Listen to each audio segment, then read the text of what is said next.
All right. Thank you, everyone, for being here. Good to see you again. If you're back for another tricycle workshop, if you're here for the first time, welcome. We're here today for Understanding Dependent Arising, a virtual workshop with Bodhi College. Today's Zoom session will be recorded for anyone who is unable to attend live, and we'll make it available in a follow-up email and on Tricycle's YouTube channel. We'll post the link in the chat in case you would like to watch it again or share with friends. And we're also going to be posting a link in the chat for 25% off of Dependent Arising, which is our new online workshop that's starting next week. It's a really, really wonderful workshop. So if you're interested, link is in the chat. We'll leave time for questions at the end of today's hour-long session. I encourage you to leave your questions throughout the session in the Q&A tab, and we will get to as many as we can at the end of the session.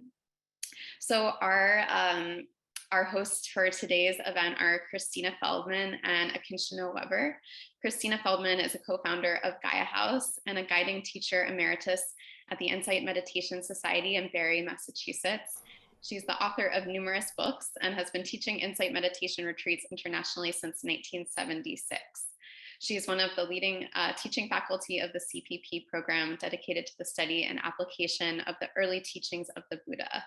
And Christina is also a co-founder of Bodhi College, along with her co-host, Akincano Weber. Akincano is a Swiss Buddhist teacher and psychotherapist, a former monk. He has lived and practiced for 20 years in European and Thai forest monasteries. His particular interests are early Buddhist texts, stillness, and contemplative psychology. He's a guiding teacher at Atamaya Cologne in Germany, part of the CPP program and the MBSR Institute in Freiburg. And he teaches meditation and Buddhist psychology in secular and traditional contexts in Europe and overseas. So thank you both so much for being here, and I will hand it over to you.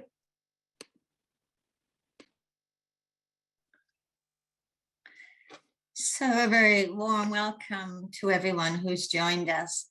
I think Akincano and I were a little taken aback. We thought we were getting together with a handful of people to reflect on this topic, and are quite delighted to see people joining from all over the world. It's really inspiring. So this evening, this evening, afternoon, whatever time you are on today, we want to give some time to reflecting on this very core teaching of the Buddha on dependent arising, dependent origination, paticca samuppada in the Pali. It's not a topic that's spoken about, I think, so frequently, and yet it is so central to the Buddhist teaching of awakening and liberation. It could almost be said to be the landscape of the Buddha's awakening. I think at times when we first look at this teaching on dependent arising, it can seem so complex, so nuanced, that we may actually be a bit intimidated by it. And yet another way of looking at it, it has an elegance and a simplicity that we can trace in our own experience, moment to moment. So what is dependent arising? It's a term, a teaching that might seem rather mysterious in the beginning.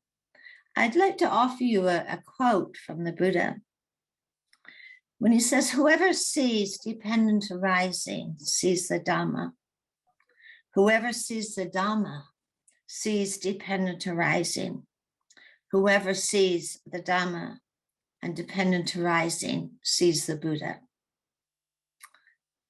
I think this carries, the reality of how important this was in the Buddhist teaching. What was the Buddha's greatest passion? We could ask ourselves that. What was the Buddha's greatest passion? As I see it and understand it, the Buddha's greatest passion was really bringing dukkha, distress and struggle, to an end. And the Buddha was very clear in saying that if we're going to bring dukkha to an end, we need to understand the architecture of how distress is created and recreated moment to moment in our experience. And if we're going to understand how distress is created and recreated, to understand the architecture of distress, then we are also invited to understand the architecture of our own world of experience. We know that we can live in a very different world than the person who sits beside us, the person we meet on the street.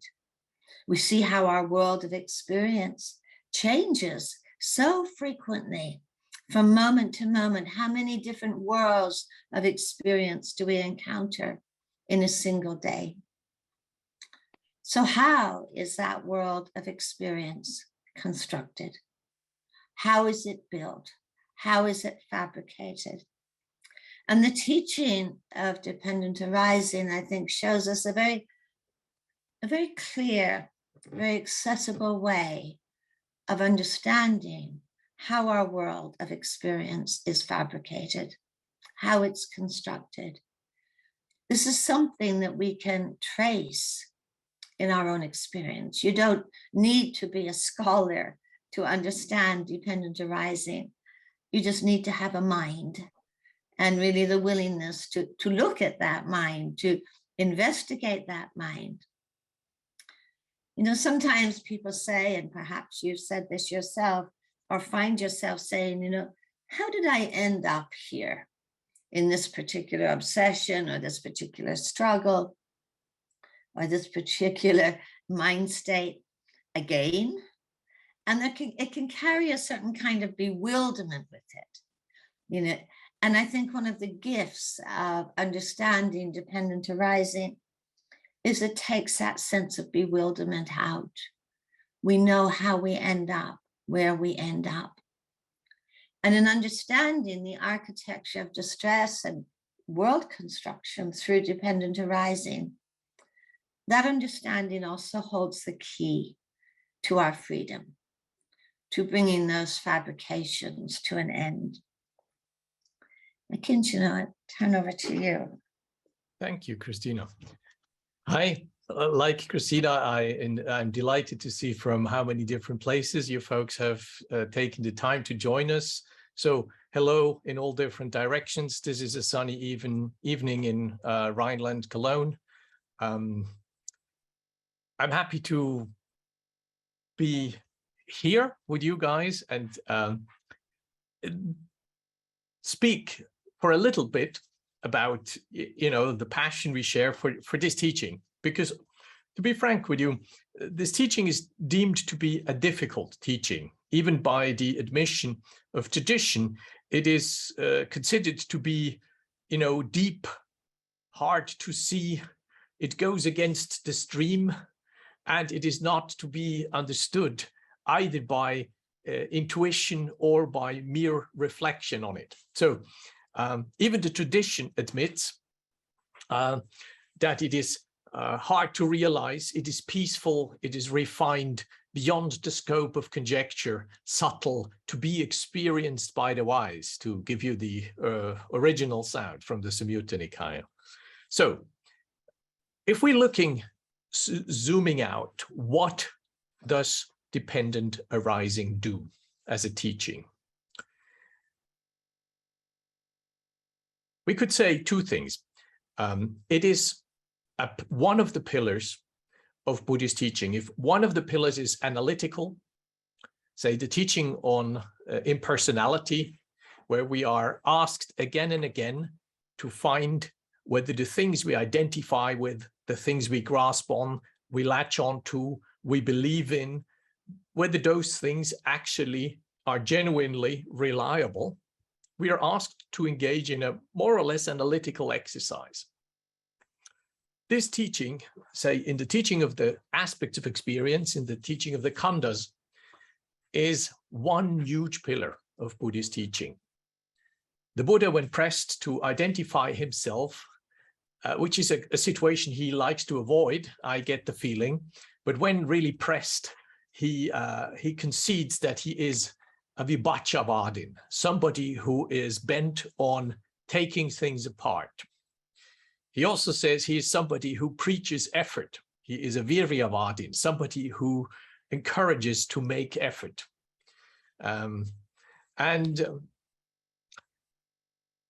We have in the teaching of dependent arising something of a counterpart to the analytical teaching. So the second pillar is clearly a teaching that deals with relationships. So it's a synthetical teaching. The analytical teaching deals with bits, well, with as small as bits can go in Buddhist teaching, and the synthetical part of the teaching deals with the relationship of these bits.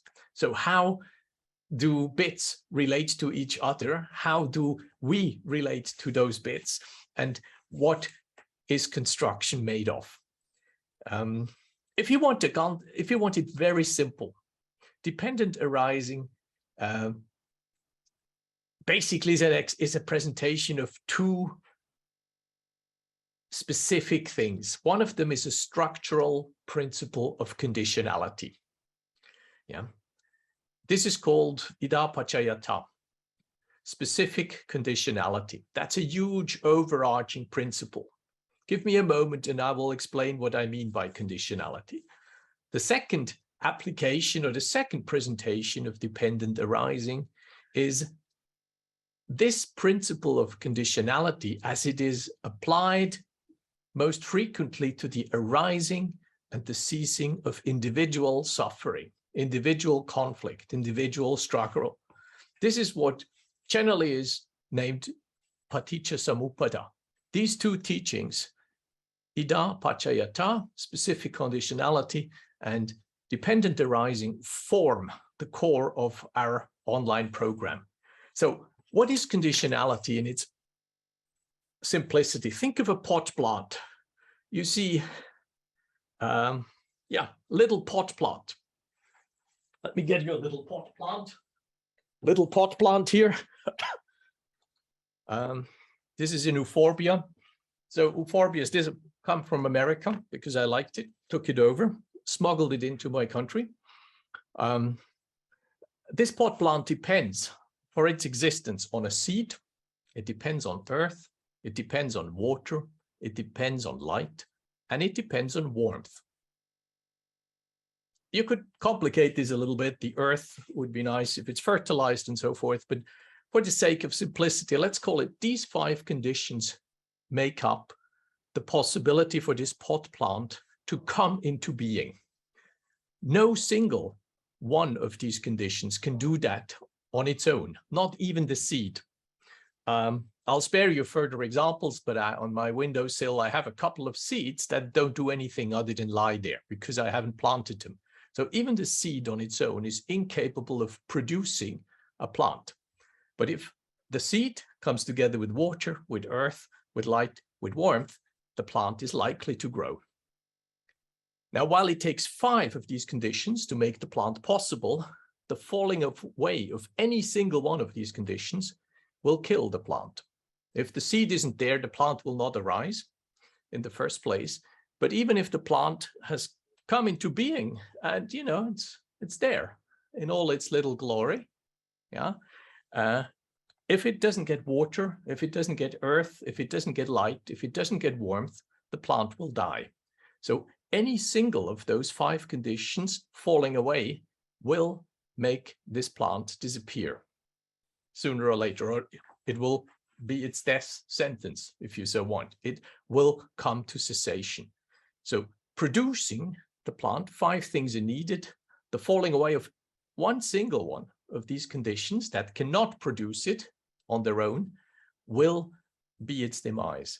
So this principle is called conditionality, in contrast to, say, a monocausal causality, yeah, which means one cause is mechanically followed by one consequence.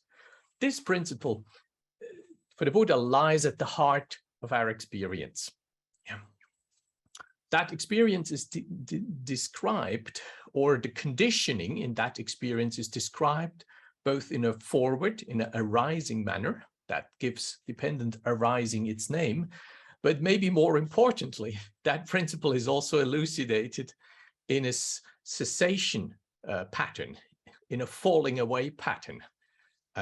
Nirujjati is the word, so the stopping or the arresting the ceasing of such conditional force is a principle enunciated. And since much of dependent arising is focusing on conflict and struggle, on the arising of dukkha, the teaching is highly interesting as it helps us to allay dukkha, to pacify dukkha, to bring to cessation dukkha. Christina.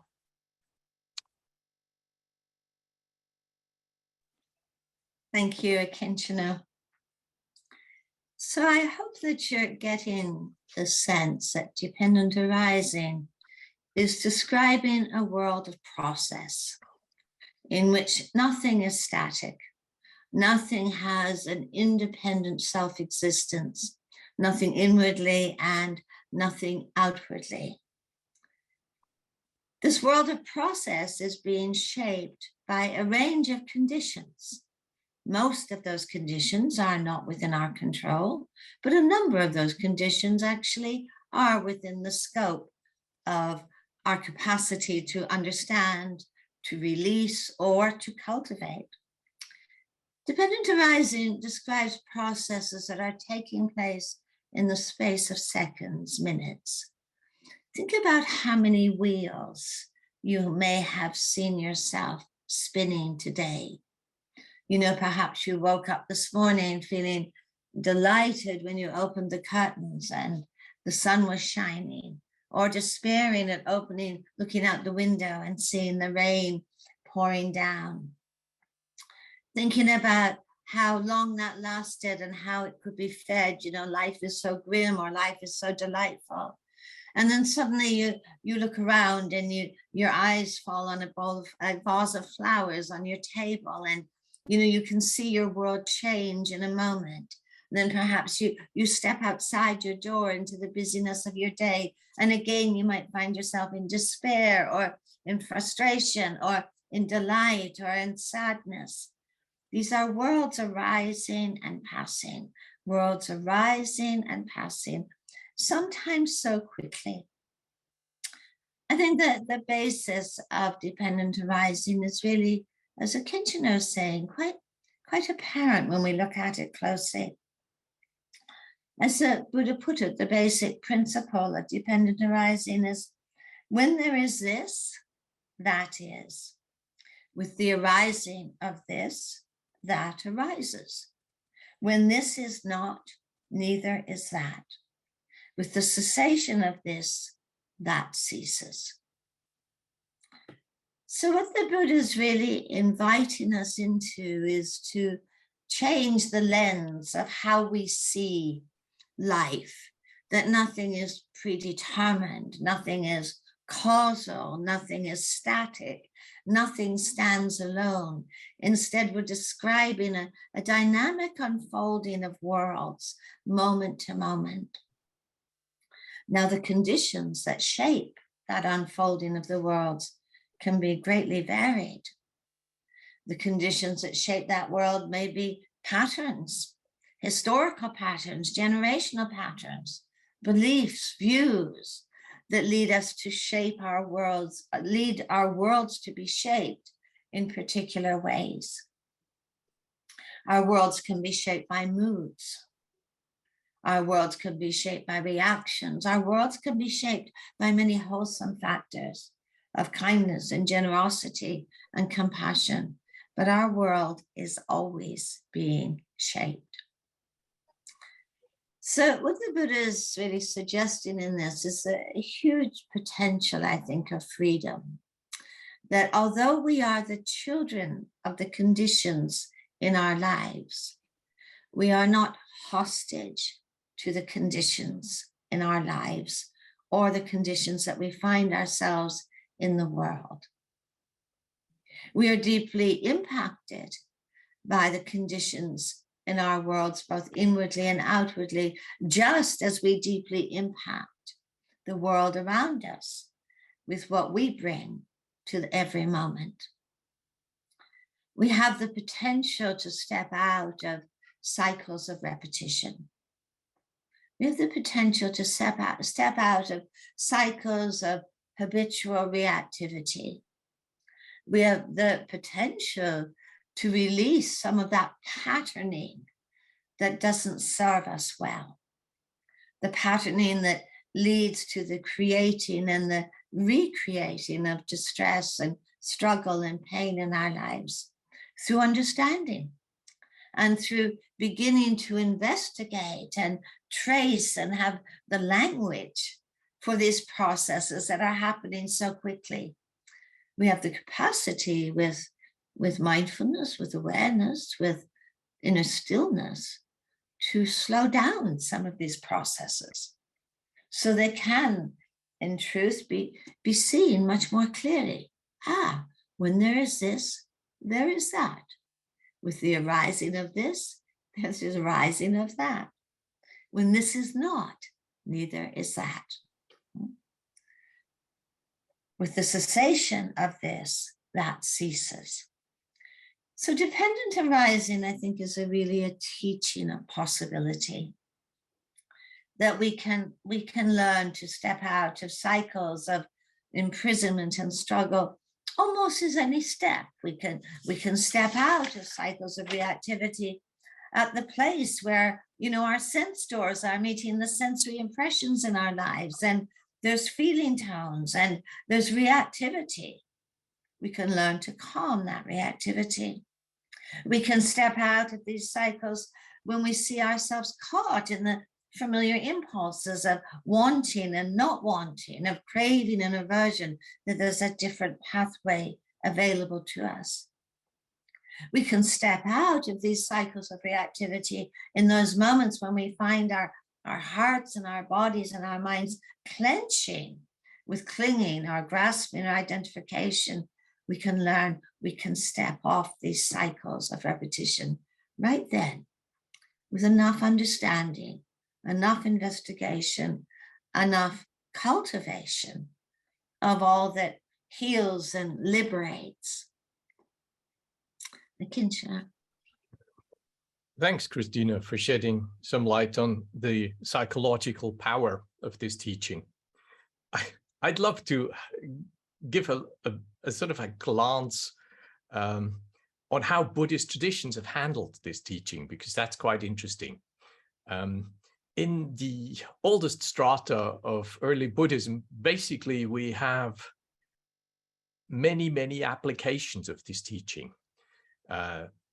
Even a cursory count comes to over 80 instantiations where dependent arising in some form or the other is referred to and made to come alive.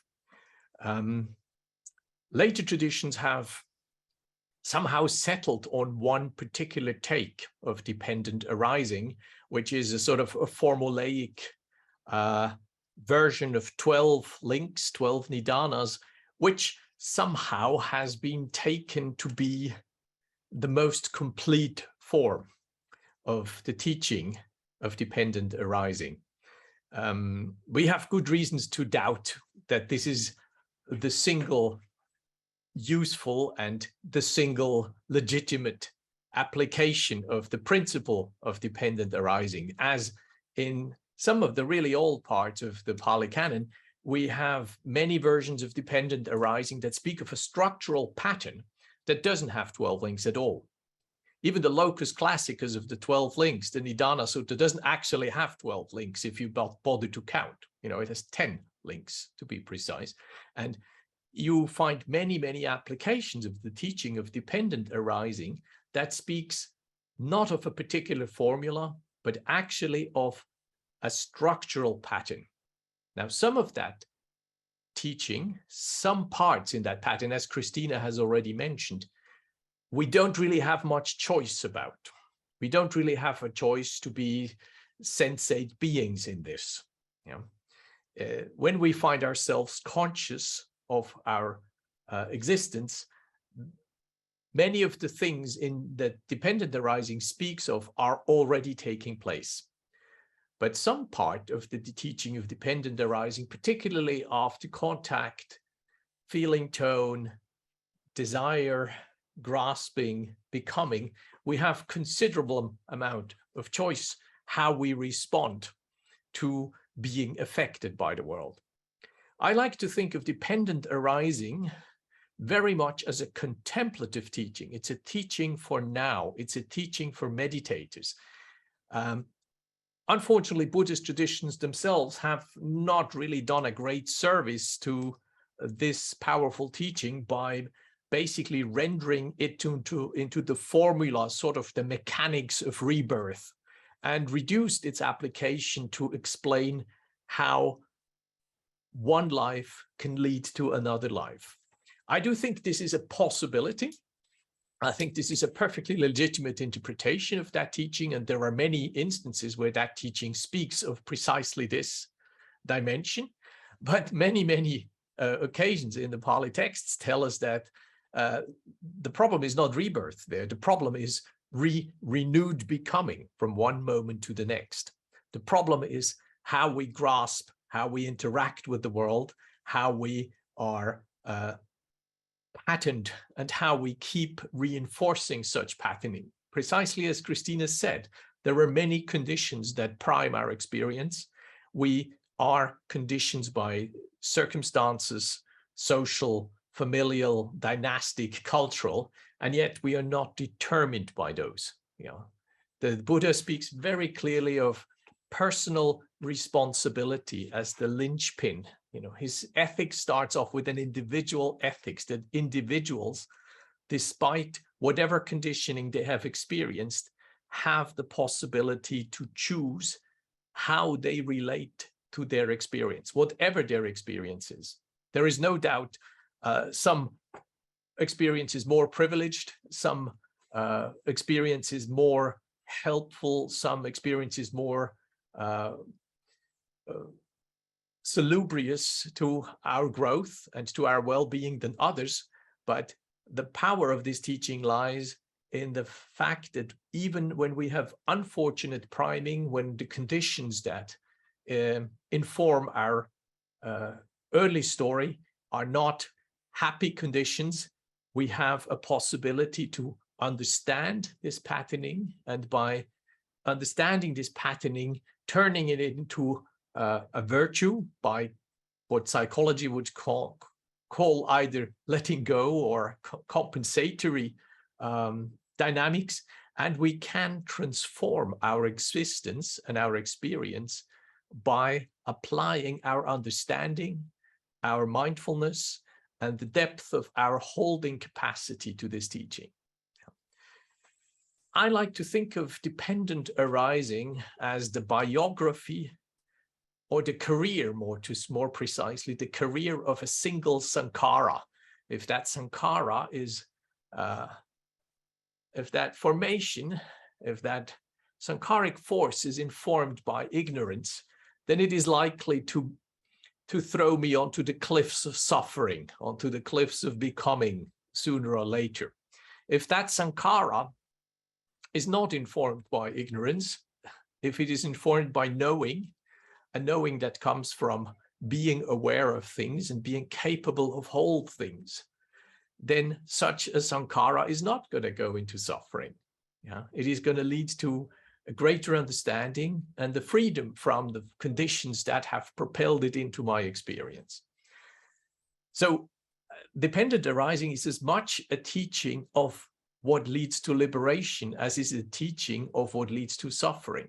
It is not just a sort of a retrospective mapping of all the dreadful things that have basically led up to the confusion I happen to find myself in. That's, sometimes useful and sobering, but that's not obviously the vision. The vision is putting that understanding to the use and growing up and becoming responsible for engaging in patterns that are wholesome, that are skillful, that are liberating, and that are salubrious. That lead to our wholeness, that lead to our flourishing, that lead to the ripening of our capacity to deeply understand, and basically that free us from reactivity. Back to you, Christina. How much time do we have, actually? I think I just have one more reflection I'd like to offer. We're not up to the half hour yet. have one more reflection I'd like to offer, and if there's anything you want to round off with Akincano, then we could open it up to some questions. Akincano's used a word in his last reflection, which I think is really crucial to understanding dependent arising. And it's this word pattern, or turn that into a verb, patterning. One of the images that's associated with dependent arising is the image of a potter having a piece of clay on a potter's wheel and shaping what that clay is going to turn into. This is about how our lives, how our experience is being patterned, the patterning that is happening inwardly. The last thing I would like to offer is that dependent origination is a process not only seen within individual consciousness, but actually there are ways that collectively cycles of dependent arising can be spun between groups, between communities. So understanding dependent arising, I think, can be transforming not only on an individual level, but can have huge impacts upon our communities and on on a global level. When we think about all of the ills that cause so much suffering in our world, the ills that come through the isms, whether it's racism or sexism, whether it's promoting versions that justify injustice or war or aggression, these are wheels that are spun collectively. And I think when we begin to unpack that, we can also begin to opt out of some of those wheels. Also, we could say, that there are wholesome ways of spinning these cycles of dependent arising that are rooted in compassion, rooted in understanding, rooted in a commitment to justice. So this is a profound invitation, but I think it's also a profound challenge. I think of dependent arising or understanding dependent arising. I think of it as being the work of a lifetime, or the practice of a lifetime. And I know that every time I teach dependent arising, something else becomes clear for me in terms of understanding of, this is how this is working together. And then we have the possibility actually of beginning to bring dukkha and struggle and conflict to an end. So I thank you for your attention. I thank you for your attention so far, and I'm going to hand over to Akincano, and then I think we're going to open up to any questions or reflections that you would like to raise. Thank you, Christina. So in many ways, the many applications of the teaching on dependent arising can serve as a map of orientation, a map that charts the experience of how struggle, discontent, dissatisfaction, pain, frustration are constructed, and obviously how this construction can be undone. Some of it immediately, by dint of plain seeing, we stop doing that. If we're afraid of something, to use a famous Indian image, if we're afraid of the snake on the road and we recognize the snake is not actually a snake, but it is a rope that looks like a snake, then our fear falls away immediately as soon as we see that. So some of the things fall away immediately through mere seeing. Some of the things have more momentum to it. Some of our patterning have more momentum and will need, gentle weaning off or gentle discouragement or gentle revisiting a pattern of which we understand this does more pain than happiness. This is producing more pain than happiness. Now, such orientation is really crucial as a backdrop. Like Christina, I feel I've been growing in this teaching for many, many years, and I keep revisiting it and I keep rediscovering things that I may have seen, but have missed, and it keeps deepening. I'm also conscious, we cannot browbeat our hearts into letting go. Yeah, we cannot force or convince our hearts through reason or convictions. We can only hold things up to our hearts and basically say, look, you've been clinging. Yeah, you've been clinging a long time. And if you're honest, it's producing more pain than good. Yeah, if that heart can listen, it will seek freedom. It will seek deliverance. Now, dependent arising is one of those tools that help us touch the earth. It is one of those tools that help us hold this heart and its patternings, its reactivity, and hold out the possibility for change and transformation. If I can do it and it hurts, I can probably also do less of it and do something else instead. I can start investing my energy into the arising of things that are wholesome, that are conducive to happiness and my thriving. Yeah. Good. Let us stop here. Thank you for listening. And I think we're handing over to Caroline and help us sift through questions. Thank you both so much for that really insightful discussions. We have lots of questions. And one that's showed up in kind of a few different ways is whether dependent arising is deterministic or probabilistic. So is it A happens and then B, or is it a kind of a likelihood? Could you speak to that? There is nothing deterministic in dependent arising. I think that's its magic, and that's where the freedom lies. In the Buddhist way of seeing the world, both is there nothing deterministic, there's also nothing accidental. And in the middle path between those two lies this world of process that when there is this, there is that. When this is not, neither is this. So as Akincano has mentioned, some of the conditions that we live with and live within and alongside of, we don't have choice over. As human beings, we have sense doors with sensory impressions, we have bodies, we have minds, we have feeling tones, we have consciousness. This is something we all share. What happens after that can be quite individual, leaning upon the understanding or the confusion that's present, but no, nothing deterministic. Akincano, do you want? Yes. Well, I wish I could give you a straight answer about the deterministic and the probabilistic take. Like Christina, this teaching is, the Buddha has a lot to say against determinism. If something gets on his nerves or evokes his fierce criticism, then it's determinists. Historically, if you look, he has been most critical of the determinist schools of his day and has found most severe words for the teachings of, say, materialist determinists or fatalists of his day. As far as the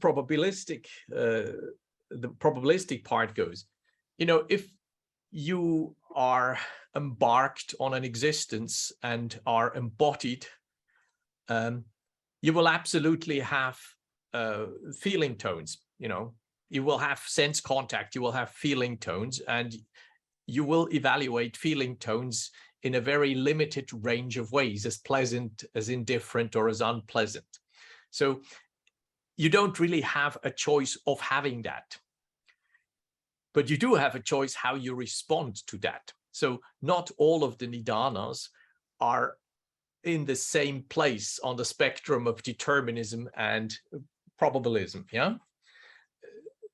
Your choice is set in, particularly in the middle sequence of the dependent arising. They set in after Vedana, where the desire arises, where the grasping arises, whether you act on that grasping. That's where you have the most choices.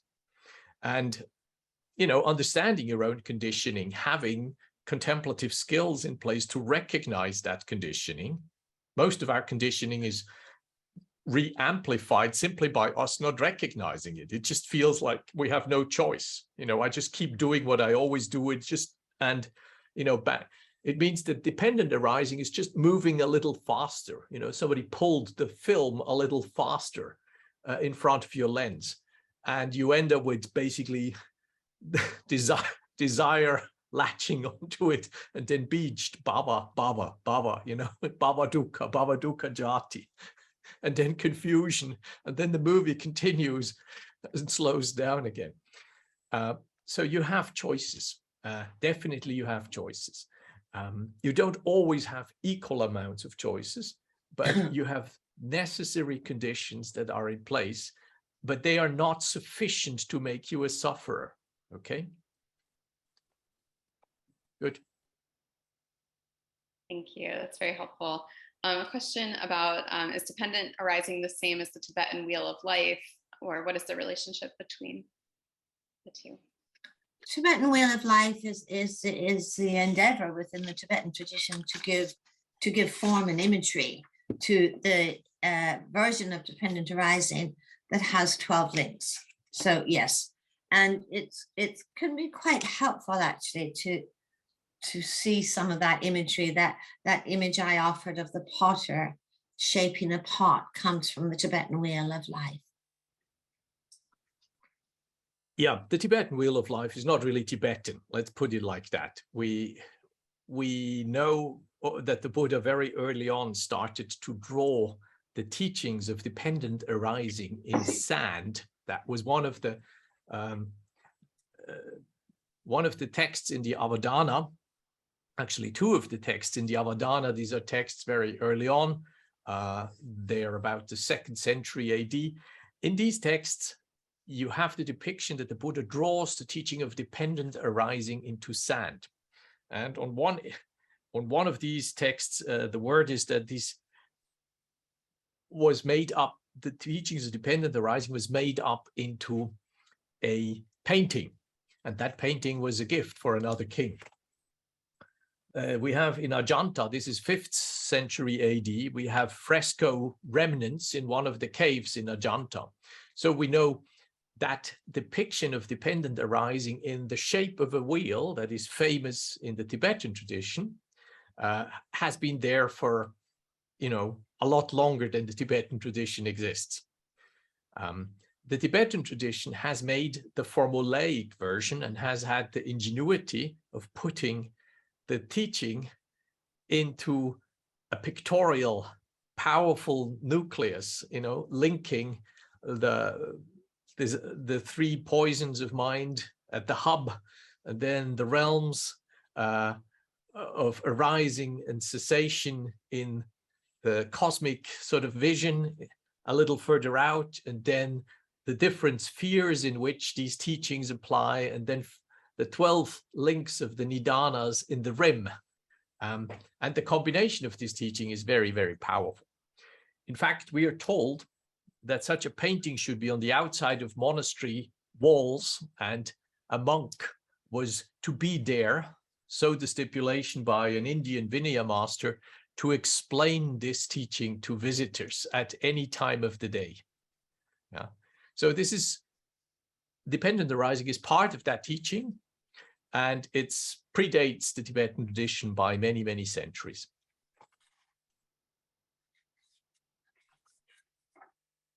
Thank you. Another question that's come from a couple of different viewers. Looking at collective dependent arising, so these kind of systemic issues, racism, did the Buddha have any specific advice for ceasing collective or shifting collective dependent arising other than working at the individual level? Or is the only cure to collective suffering to cure each individual's unskillful dependent arising? I think it's a sort of selective perception of the Buddha and his life that says he was only or was primarily concerned with the individual level. I mean, the Buddha was, pretty much quite a social activist. His concern was not just about people having wonderful meditation experiences, or fine meditative attainments. His concern was with how we live together as human beings. And throughout his life, he was addressing this and, the power of confusion to and collective dependent arising to inflict suffering upon whole groups and swathes of people. So I think it's important to remember that about, or to acknowledge that in the Buddha's life. He was concerned not with just changing people's minds, but with changing the society that he lived in and the world that he lived in. I would agree with Christina on this. It's clear that the work works from inside out. You know, somehow you cannot make systems better than individuals have realization. So if you have no individuals who have a sense of conscience, of justice, of fairness, of equity, if that is not addressed on an individual level, it is unlikely that a society or a larger organism will manifest these values and this understanding. I do not think that societies can be made better than individuals in that society. And it will take individuals who take the lead on this, who stand up, who will call out injustices, and who will protect what has been hard won and fought for against intrusions by people who try to assail that. Yeah. So it will take individual initiative, either in the protection of what has been won and what is known to be, wholesome, harmonic conditions and fertile ground for trust and for fairness and for justice. And it will take individuals to stand up for things that are not just, and name this and call out. Yeah. I mean, this happens not just on social levels, but, reflect upon your own families, for example. When I reflect upon my family, my birth family, I see how, there was an almost unconscious agreement to spin certain wheels together about, who was the black sheep in the family, or who wasn't pulling their weight, or, who was the one that we don't want to include so much. And realizing that, as Akincano said, it only takes one person in that family to withdraw their cooperation and to contribute something else when that spinning somehow is brought to a kind of a pause, So any kind of collective world creation, relies upon cooperation, relies upon collusion. And that's where the individual can make, as we know, individuals have made such vast and powerful changes in bringing some of that collective spinning, under the light of some investigation.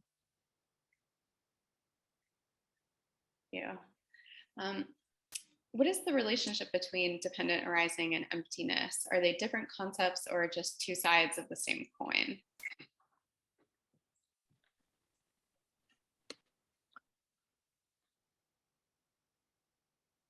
Shall I go first, Christina? Yeah. Yes, I do think there are different concepts, definitely. And yet they're also two sides of the same thing. The concept of emptiness evolves a little bit in the time between the historical Buddha and, say, Nagarjuna. But I would be inclined to see that, if you look at one and the same event from one side, you look into it and you see the various conditions that this thing rests upon. Yeah, you see almost the transparency of conditions that have brought this particular event to occurrence as your experience. If you look at the same thing from the other side, you actually see that very same transparency as empty. You see this, any one of these preconditions has no intrinsic essence. It has, in Buddhist terms, it has no dravya sat. It has no substance. It cannot rest on its own. It will fall apart if it is not carried by conditions itself. So these two teachings, emptiness and dependent arising, are two different vantage points to look at the same thing. Nothing that is dependently arisen is anything else but empty from a Buddhist point of view. Yeah, I don't have anything to add to that. Thank you, Akincano. Could you speak to some tools for releasing unwanted sort of patterns that come into awareness through this process? Processes for cultivating what is wholesome. What is wholesome? But I think the Buddha was, quite a realist in recognizing how stubborn and intractable some of our kind of core patterns of reactivity actually are. And he never just offered a sort of one-dimensional approach of saying, be mindful, and that's going to be the solution to everything. I think he was far more nuanced, both in his approach. He was far more nuanced in his approach to the stubborn, the resistant. I'm thinking of one discourse when the Buddha's speaking actually very much to this whole domain of, repetition and intractability. And he says, well, when this arises, first bring mindfulness to this. It's always a starting point, isn't it? Bring mindfulness to this. Know it. Know what's going on. Have some language for it, clear comprehension. Know this. But then he says, and if it still arises, it's a good idea to investigate this. What are the conditions for the arising of this pattern? How do you know it in the body? Not just the story. How do you know it in the body? What's the imprint on the mind? How is it shaping your world? How do you know this? Where does it take you? He says, if it still arises, you might actually experiment with cultivating what is absent. In the midst of aversion, you might experiment with cultivating even a sense of kindness towards that aversion, or a greater sense of generosity, or an awareness of what is well, to cultivate what is missing. It goes on to say, and if it still arises, perhaps experiment with actually taking your attention elsewhere. This might not be the time to be probing this, being with this. You may be feeding the fires. Take your attention elsewhere, outside the sphere of that pattern, outside the sphere of that contractedness. He says, if it still arises, do have some reflection on where this is going to take you.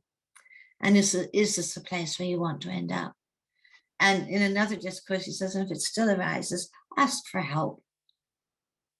Ask for help.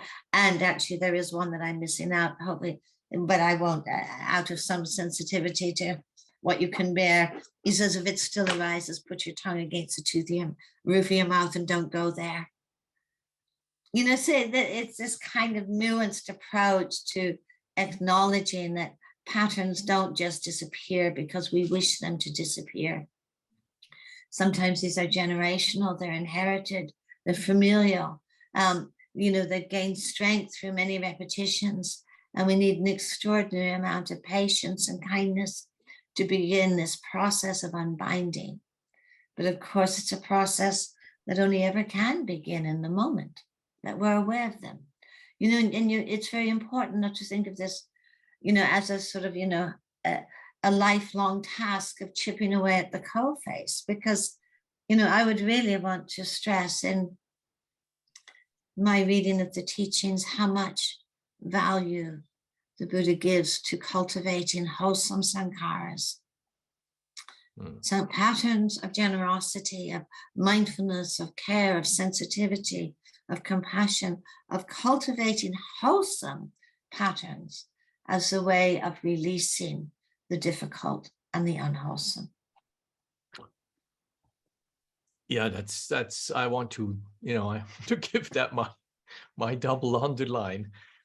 We're obviously touched by suffering and generally highly motivated to let go of things that are painful.